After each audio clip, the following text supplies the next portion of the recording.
আবার আপনারা দেখতে পাচ্ছেন যে আমার ভোলে বাবার সিঙ্গার আপনাদের কাছে আবার প্রস্তুত করব। তো এখন সবথেকে প্রথমে পঞ্চামৃতে স্নান করিয়ে নেওয়া হয়। পঞ্চামৃতে তো আপনারা জানেই পঞ্চামৃতে কী কী লাগে।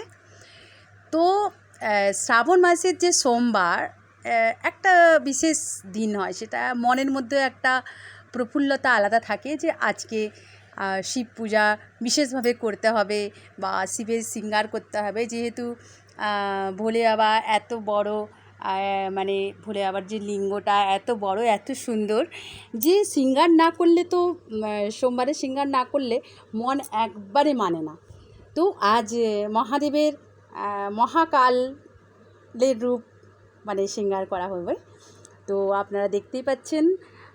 তো এটাতে মানে ভস্য মিশানো হয়, তার সঙ্গে একটু কালার দেওয়া হয়, তবে কালো রঙটা ভালো মানে হয়, খুলে ওঠে।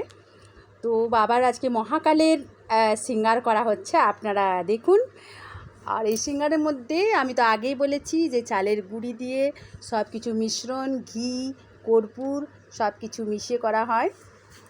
তো এর মধ্যে যখন ভোলেনাথের যে শৃঙ্গার করা হয় তখন যে মনের ভাব সম্পূর্ণ আলাদা হয়ে থাকে, তখন শিবময় হয়। তো প্রত্যেক দেবী বা দেবতার যখন পুজো করা হয় তখন তার মধ্যে সম্পূর্ণভাবে মনকে স্থির করা, এটা সবথেকে প্রথমে প্রয়োজন। তো ভোলে বাবার শৃঙ্গারের সময় শুধু ভোলেনাথের চিন্তন করাই হচ্ছে আসল। তো যখন তারামায়ের শৃঙ্গার করা হয় তখন তার নিয়ে চিন্তা করা। যখন ভোলে আবার এই যে কয়েক ঘন্টা, মানে 1 ঘন্টা হোক, আধা ঘন্টা হোক, 45 মিনিট হোক, যতক্ষণ শৃঙ্গার না হচ্ছে ততক্ষণ যে এই যে চিন্তা করা হয় যে কিভাবে নাক করব, কিভাবে চোখটা গড়া হবে, সৌন্দর্যটা কিভাবে আসবে। তো সারা দুনিয়া একধারে, তাদের চিন্তা একধারে, আর সাজানোর চিন্তা একই জায়গায়, সংবদ্ধ মন। তো এটাও একটা হচ্ছে সাধনার একটা অঙ্গ, আপনারা এটা বলতে পারেন। কেননা নানা রকম রূপ রং দিয়ে আমরা যেভাবে নিজেরা সাজতে ভালোবাসি, আমরা যেমন কোথাও বাইরে গেলে সুন্দরভাবে সাজগুজ করে একটা সৌন্দর্য আনার চেষ্টা করি নিজেদেরকে, তো সেই রকম আমরা আমাদের দেবী দেবতাকে সৌন্দর্যভাবে সেই সুন্দরতা এনে নিজের মন থেকে সেই সুন্দরতা ফুটিয়ে তোলা। তো এটা হচ্ছে একটা মানে পুজোর বা একটা ভক্তির বিশেষ অঙ্গ। আর আমি মনে করি যে সাংসারিক জীবনে মানুষের যতই ঝুট ঝামেলা যতই যাই থাকুক না কেন, আমাদেরকে একটা সময় বার করতেই হয়। সেই সময়টা শুধুমাত্র দেবী দেবতার জন্য বার করা উচিত। কেননা এই যে শক্তি, এই শক্তি দিয়ে যে সংসার চলছে, এনাদের কৃপাতেই যে আমরা আজ শ্বাস প্রশ্বাস নিচ্ছি, প্রত্যেকটা পদক্ষেপ এনাদের কৃপাতেই কিন্তু সব কিছু হচ্ছে। এটাই হচ্ছে আমাদের আসল জীবন, আমাদের আসল উদ্দেশ্য, আমাদের সৌন্দর্যটা, দেবী দেবতার সৌন্দর্যটা তার মধ্যে ফুটিয়ে তোলা। আমরা তো নিমিত্ত মাত্র, কিন্তু এই ভাবটা, মনের যে ভাব, এটা কিন্তু একটা আলাদা পর্যায়ে।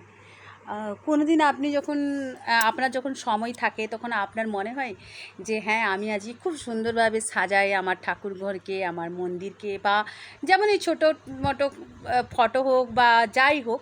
তো যখন দেখবেন আপনি সুন্দরভাবে সব কিছু সাজিয়ে গুছিয়ে পুজো করবেন, তখন আপনার মনটা কিন্তু একটা আলাদা পর্যায়ে যায়, তখন আনন্দে ভরে যায়। তো এই যে আনন্দটা, তখন কিন্তু কোনো স্বার্থ থাকে না, এই আনন্দ কিন্তু অন্য কিছুতে পাওয়া যায় না। এই আনন্দ একটা সম্পূর্ণ আলাদা অনুভূতি। তো সেই জন্য আমি বলি যে জীবনে সবসময় কর্মব্যস্ততা লেগেই থাকবে, কোনো দিন কর্ম থেকে কেউ মুক্ত হবে না। এই কর্মের মাঝে কিন্তু এটা হচ্ছে আসল সৎকর্ম। এই কর্মটা আমাদের করতে হয়, করতে হবে, এটাও আমাদের একটা জীবনের অঙ্গ। এটাই হচ্ছে আমাদের আসল উদ্দেশ্য, আমাদের লক্ষ্য। তো ভোলে বাবা নিজেই সেজে গেছেন অর্ধনেত্র, সৌন্দর্য ভাব। তো আজকে বেলপাতার তুলে সম্ভব হয়নি বাবার মালা গাঁথা, তো সেজন্য গাঁদা ফুলের মালা দিয়েই আজ বাবাকে সাজিয়ে দেওয়া হয়েছে। ব্যাঘ্র চর্মবিতা মানে ব্যাঘ্রচর্ম ইনি পরেছেন আর সুন্দরভাবে শোভায়মান। এনার রূপের কোনো তুলনা নেই। সত্যম শিবম সুন্দরম, জয় মহাকাল, জয় ভোলেনাথ। আমাদের ভোলেনাথের ব্রহ্মতারা প্রেমধামে ভোলে বাবার নাম হচ্ছে এক জটেশ্বর বাবা। জয় শিবশম্ভু, জয় মহাকাল।